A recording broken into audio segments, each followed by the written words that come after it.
BNP করতেছে তারুণ্যের সমাবেশ আর আওয়ামী লীগ করতো তারুণ্যের জয়যাত্রা, একই জিনিস, ওই একই মদ ভিন্ন বোতলে আর কি।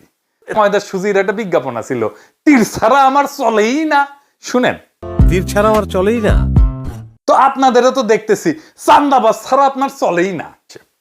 অথচ টিভিতে বছরের পর বছর ধরে বিএনপি কে থার্ড ক্লাস বইলা বক্তব্য দিচ্ছিল এই লোক হ্যাঁ এই লোক। তারেক রহমান কোনো নেতাই না, বিএনপির কোনো নেতৃত্ব নাই, আওয়ামী লীগকে হাসিনাকে সমর্থন দেওয়া দরকার, এটা তার বয়ান ছিল। আমি বানায় বানায় করছি না, দেখে দিচ্ছি, দেখে দেবো, শুনেন। আমি বলছি বিএনপি তো যোগ্য নেতৃত্ব সত্যিকার অর্থে এই মুহূর্তে আমি দেখি না, বাট সত্যিকার অর্থে কিন্তু সেই অবস্থা বিএনপি নেই, নেতৃত্ব দেওয়ার মতো যোগ্য কোনো নেতাই নেই দলের মধ্যে। এখন কি বলতেছে এটা শুনেন। 5 আগস্টের পূর্বে এখানে তারেক রহমান বদান্যতার পরিচয় দিয়েছেন। তিনি কখনো ক্রেডিট নেওয়ার চেষ্টা করেন নাই, যে তা ছুটে বেড়ান।